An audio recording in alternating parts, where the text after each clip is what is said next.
Assalamualaikum warahmatullahi wabarakatuh. Halo semuanya, kembali lagi bersama Ibu di mata pelajaran ilmu pengetahuan alam. Hari ini kita akan belajar tentang sistem gerak pada manusia, yaitu kelanjutan materi dari materi sebelumnya di minggu lalu. Ya, untuk itu sebelumnya Ibu ingatkan lagi, kalian siapkan buku catatan, kemudian simak baik-baik dan catat semua yang Ibu jelaskan pada video ini. Oke, kita mulai. Ya, berbicara tentang sistem gerak pada manusia. Mengapa manusia dapat bergerak dan dapat melakukan aktivitas? Ya, jadi manusia bisa bergerak itu karena memiliki energi dan memiliki alat gerak. Oke, sistem gerak pada manusia terbagi menjadi dua bagian. Gerak pasif, yaitu tulang atau rangka serta hubungan antar tulang. Yang kedua ada gerak aktif, yaitu otot. Kita bahas mengenai tulang. Tulang merupakan alat gerak pasif karena tidak dapat bergerak tanpa bantuan otot. Ada dua jenis tulang. Yang pertama adalah tulang rawan atau tulang kartilago. Merupakan rangka penyangga tahapan embrio. Setelah dewasa, tulang rawan berkembang menjadi tulang keras. Ada tiga jenis tulang rawan, yaitu hialin, elastik, dan fibrosa. Kalian sudah tahu ya contoh dari tulang rawan yang ada pada tubuh kita? Ya, beberapa contohnya adalah tulang rawan yang ada pada hidung, kemudian terdapat pada daun telinga, kemudian tulang rawan yang berada di ujung-ujung tulang keras dan sebagainya. Yang kedua, ada tulang keras atau osteon, yaitu merupakan rangka yang menyokong sebagian besar tubuh manusia dewasa. Nah, tulang keras itu tersusun atas sel-sel yang disebut osteosit. Nah, pembentukan tulang keras ini disebut sebagai osifikasi.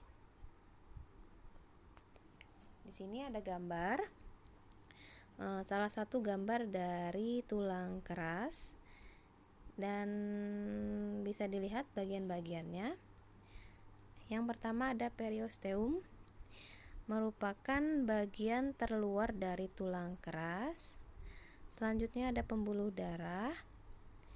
Ya, jadi setiap organ yang ada pada tubuh kita ini selalu dilalui oleh pembuluh darah yang berfungsi sebagai untuk mengantarkan nutrisi ke organ-organ yang dilaluinya. Kemudian ada sumsum kuning. Nah, sumsum kuning pada tulang keras terletak di bagian rongga tengah tulang keras, yang fungsinya sumsum kuning ini sebagai tempat penimbunan lemak. Selanjutnya ada sumsum merah. Fungsinya sebagai tempat pembuatan sel darah. Oke, kita lanjutkan. Berdasarkan susunan matriksnya, tulang keras dibedakan menjadi dua, yaitu tulang kompak dan tulang spons. Bisa dilihat pada gambar. Di sini merupakan contoh salah satu contoh tulang keras yang terdapat tulang kompaks dan tulang spons. Kenapa dibilang disebut tulang kompak? Karena Tulang kompak itu susunannya sangat rapat dan padat, sedangkan tulang spons susunannya berongga. Selanjutnya, berdasarkan bentuknya, tulang keras dibedakan menjadi yang pertama ada tulang pipa, bentuknya tabung dan umumnya berongga. Contohnya adalah tulang paha, tulang betis dan tulang kering, tulang selangkah, tulang lengan atas, dan tulang hasta dan pengumpil. Kita lanjutkan, masih bagian dari tulang keras. Ada tulang pipih yang berbentuk pipih dan umumnya berongga. Contohnya adalah tulang pada tempurung kepala, tulang belikat, dan tulang rusuk. Oke, selanjutnya ada tulang pendek berbentuk silindris. Contohnya ada pada tulang pergelangan tangan, ya, bisa dilihat di situ yang diberikan tanda kotak merah itu merupakan tulang pergelangan tangan yang bentuknya silindris.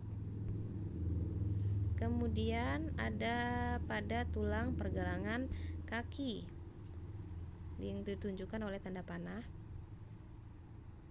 merupakan tulang pendek. Selanjutnya ada tulang tak beraturan. Dari namanya saja sudah diketahui ya, tulang tidak beraturan ini bentuknya tidak beraturan. Contohnya adalah tulang belakang atau tulang ruas belakang. Selanjutnya ada tulang wajah dan tulang rahang. Oke. Nah, kita lanjutkan lagi. Selanjutnya kita bahas tentang susunan rangka tubuh manusia. Susunan rangka tubuh manusia dibagi menjadi beberapa bagian. Yang pertama ada rangka aksial, yang kedua adalah tulang anggota gerak atau disebut juga apendikular. Ya, kita bahas dulu rangka aksial. Rangka aksial ini terdiri atas tulang tengkorak. Bisa dilihat pada gambar bagian-bagian dari tulang tengkorak. Ada tulang dahi, tulang ubun-ubun, tulang pelipis, tulang tengkorak bagian belakang, tulang rahang bawah, tulang lidah, tulang rahang atas, tulang pipi, tulang hidung, tulang air mata, dan tulang baji. Itu bagian-bagian dari tulang tengkorak. Selanjutnya masih dari bagian tulang aksial, yang kedua adalah tulang belakang atau tulang vertebra. Nah, pada gambar bisa kalian perhatikan tulang belakang itu diawali dari tulang leher sampai tulang ekor. Tulang leher terdiri dari 7 ruas, kemudian dilanjutkan dengan 12 ruas tulang punggung, dilanjutkan dengan 5 ruas tulang pinggang, dilanjutkan dengan 5 ruas tulang belakang, dan diakhiri dengan 4 ruas tulang ekor. Ya, ini masih bagian dari rangka aksial, yaitu tulang dada dan tulang rusuk. Kita bahas dulu tulang rusuk. Tulang rusuk ada 3 macam. Yang pertama adalah tulang rusuk sejati. Bisa dilihat pada gambar, terdiri dari 7 pasang. Kemudian ada tulang rusuk palsu, terdiri dari 3 pasang, dan tulang rusuk melayang yang terdiri dari 2 pasang. Selanjutnya ada tulang yang menghubungkan antara tulang rusuk yang satunya dengan yang lainnya, yaitu tulang dada. Tulang dada ini dibagi menjadi 3 bagian. bagian atas merupakan tulang hulu. Kemudian bagian yang paling lebar, paling panjang pada tulang dada ini disebut sebagai tulang badan. Selanjutnya yang terakhir, bagian paling kecil dan runcing ini merupakan tulang pedang-pedangan atau tulang taju pedang.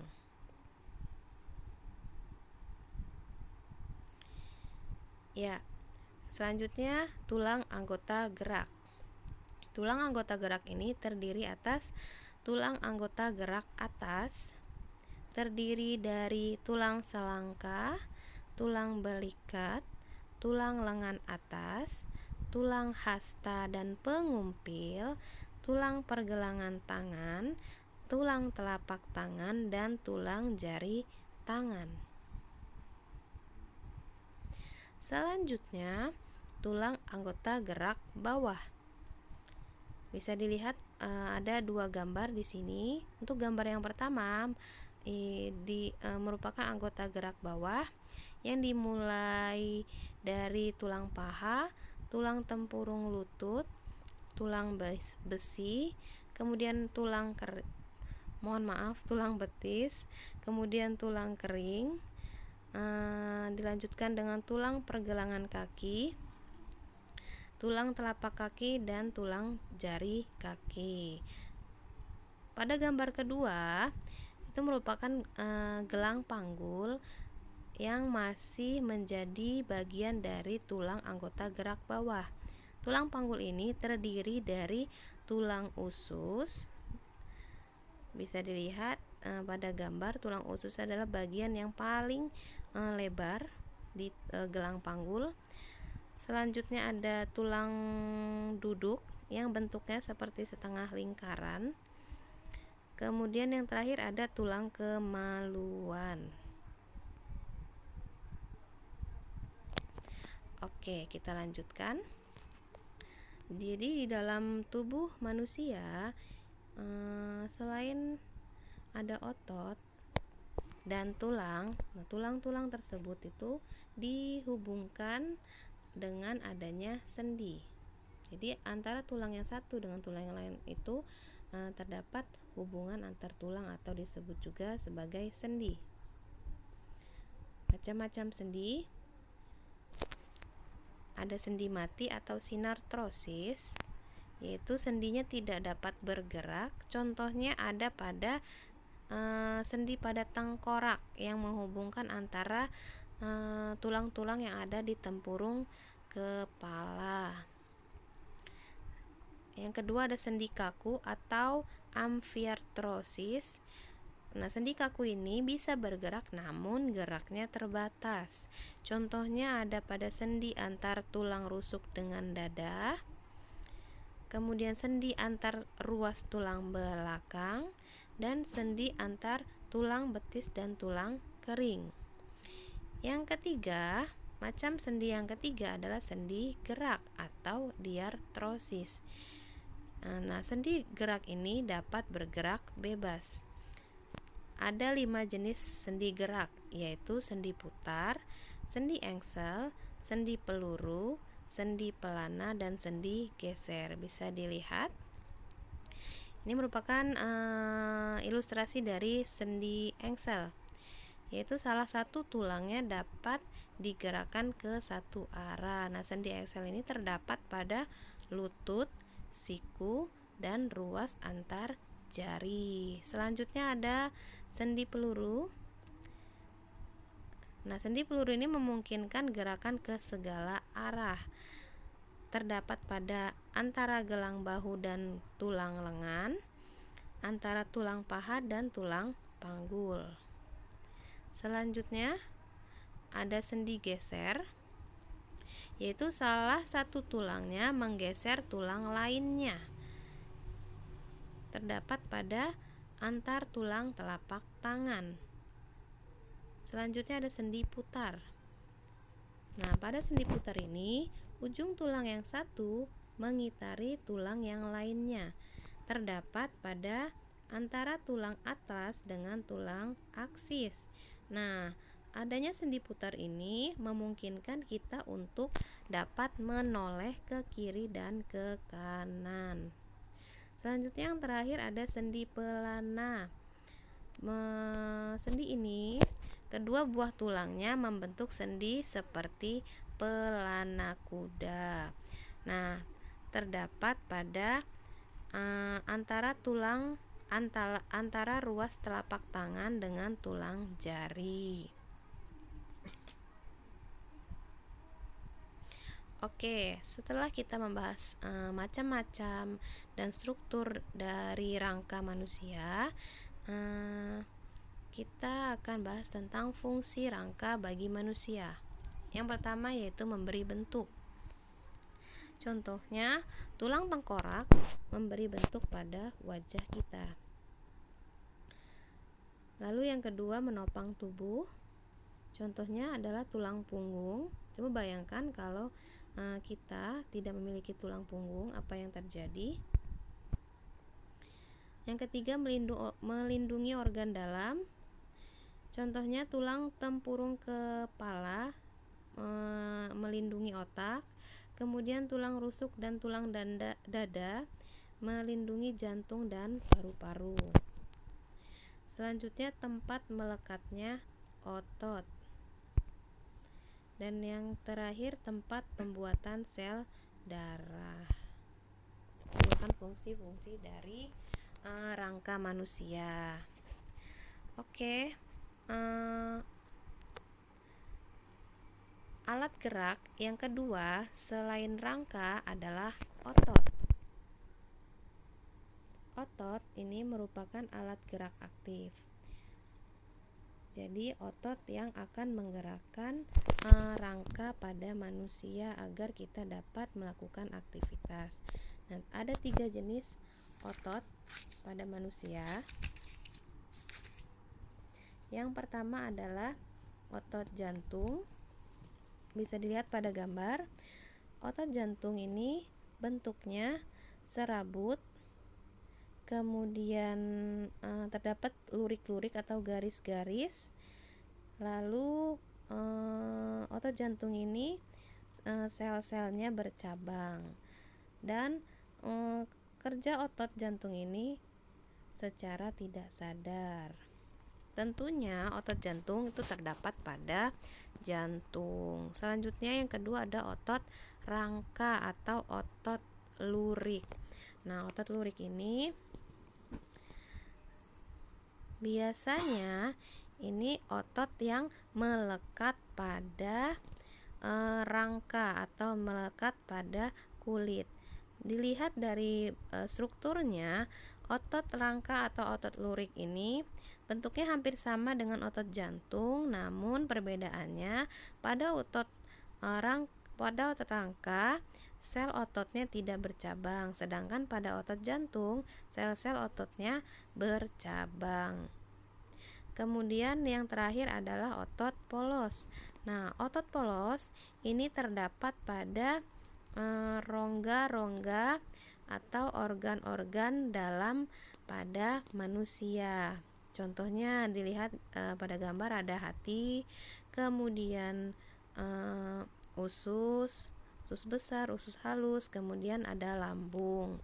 Nah, untuk bentuknya otot polos ini berbentuk seperti gelendong, tidak bercabang dan tidak memiliki garis-garis atau lurik-lurik pada sel-sel ototnya. Dan yang lebih khususnya lagi, otot polos ini dalam satu sel otot polos terdapat satu sel inti.